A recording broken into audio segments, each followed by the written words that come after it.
Six, five, four, three, two, one, launch.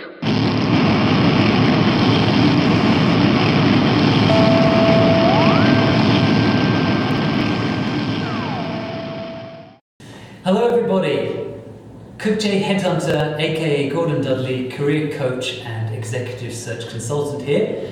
Very glad to welcome you to this new video. I'm joined by my colleague and good friend, Eric Wan. Thank you for having me, Gordon. So today we're going to be talking about Eric's career experience, his international work around the world, and some of the things that he's learned along the way. And he's here today to share some of those experiences with us. So, Eric, I understand you've worked in a few different countries around the world. Tell me a bit about where you've been and what you've done. Sure. So my name is Eric, for those of you who don't know me, and I'm currently working in Korea as the Chief HR Officer of REI. And I'm from Hong Kong myself, and I have countries that I've worked in. My first job I was in China, in the western part of China, close to Tibet. And then after that, I went and did an 18-month management training program in Los Angeles and San Diego, West Coast of America.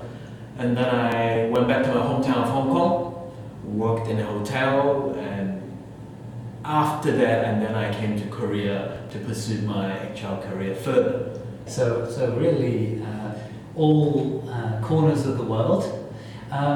What are some of the things that you've enjoyed working in different countries?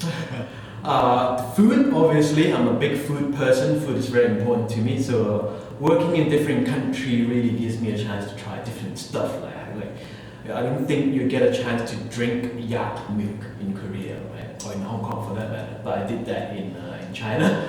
And also, obviously, West Coast, a lot of good food, Mexican food, the barbecue, Korean food, and also Chinese food, American food for that matter. So food, the lifestyle is something that I enjoy a lot, being able to experience different kind of culture. Living in America, living in China, obviously there's a huge difference when it comes to culture and people.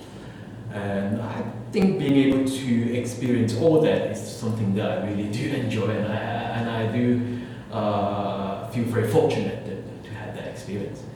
Okay, and so you know, a lot of people, they're very hesitant about working overseas. They worry about what it's going to be like when they get there. What were some of the things that you found difficult, or some of the challenges that you experienced along the way? I think one common challenge that I have experienced when I living in either when I was studying, working in different countries, is just the little admin stuff that gets to you sometimes. When I say admin stuff, I mean the opening a bank account in the first week when you're working, because you need to get paid, and HR is pushing you to, can you open a bank account? Getting a cell phone, making sure all your documents are in place, and those little stuff that it does tend to, it's those little speed bumps that stops you hitting full speed, right? Because when you get to a country, when you start a new job, you want to just do well. And those little stuff can get to you after a while. So my advice to that is, if you're starting a new country, is just have a really good friend that's local. He or she can help you out with a lot of those stuff. Okay, so that's you know, a good piece of practical advice to have a friend.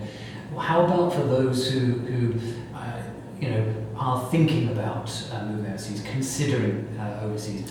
What are some of the advice or practical steps which you recommend? Because I know you do a lot of coaching with young Koreans and also professionals, you know, those looking to get a job overseas. You know, what are some of the things that they can do to make that dream a reality?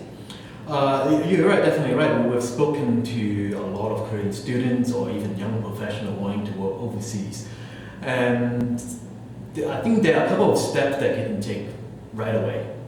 The first one, the absolutely fundamental, we always tell them, is to just think clearly about where you want to go and what you want to do there. some people that were spoken to, they wanted to go abroad simply because of the lifestyle. They say, I want to go to Europe because I enjoy the European lifestyle there. That's okay. And some wanted to go overseas because they want to advance their career. Say some of them want to go to Hong Kong, Singapore, or New York because they work in the finance industry. So figuring that out, I think, is very important.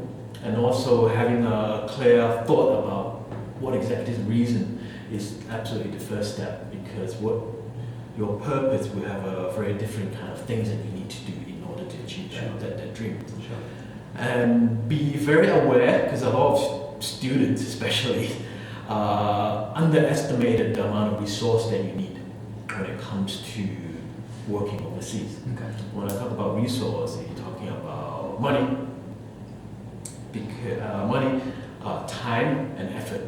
Okay. In order to make that dream into a reality. And so that's something that they should watch out for. And I'll get into that later. And if there is two things that they can do, so think about three things that they can do. At first, define a clear purpose. Why you want to get there? Is it for career or just lifestyle? Second is to really ask yourself this question of, what can I do better than a local person when it comes to skill set, right? Because me and you, we work in HR, and you as a recruiter, you know how difficult it is for a company to hire foreigners. Some of the things like it costs extra, and then also you have to go through extra immigration steps to ensure that the person has a work permit, and it usually takes longer. So a lot of the time you see expat in whatever countries because they have a specific skill set that's needed in the particular country. Sure. And as a Korean, it could be many things. It could be it could be a language skills, right? If there's a company overseas that needs Korean language skill, that already puts you ahead as an ideal candidate over a local person because you can speak the language. Really think about what you can offer that a local person can offer. And finally, one tips that I can give any person who wanted to start a job overseas, not just Korean, is it would really dramatically increase your chance is to just be there. Okay. When I say be there, I mean be in that country. And if you think about it, I'm sure you see a lot of those in London when you're back home. I see a lot of that in Hong Kong as well, and United States as well. Students who study in that country, graduated in that country, are much more likely to find jobs than somebody who is not there. And it's simply a matter of, there's multiple reasons. First is because when you're in the country, you have the time to build a network in that country. People there who can get to know you and then able to refer you to jobs. So when you're in the country, that happens a lot more easier rather than when you're not in that country. And second is because a lot of the time recruiters would simply not even look at somebody's resume if they're not based in that country, because it's why bother? Right? So that's why I said that it takes money, time and effort, right? So when I say being in the country, it could mean that studying in that country, apply for a working holiday depending on that country's regulations, or even volunteering in that country, do some volunteering job. You're not going to get paid, but you are there.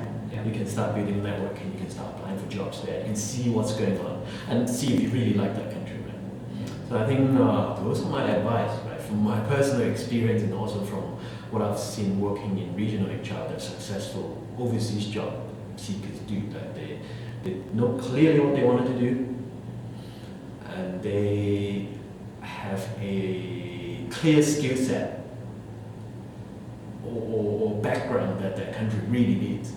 And finally, a lot of the time, they were already there before they got the job. Okay, so there you have it. Some real practical experience gain tips from Eric Wan, who's been working around the world for more than 10 years across a range of industries, and some really helpful advice there for anyone out there, Korean or otherwise, who's maybe thinking of getting a job overseas. Thank you very much for your time, Eric. It's my pleasure. Looking forward to the next time that we can talk more about the world of work and jobs and career advice. Thank you everybody for watching this video. This has been Kukje Headhunter with Eric Wan. Please do subscribe to the channel to keep in touch with future videos coming up soon. And you can find more information below the video about our blogs and website right there. Please do keep watching and hope to see you again soon. Thank you.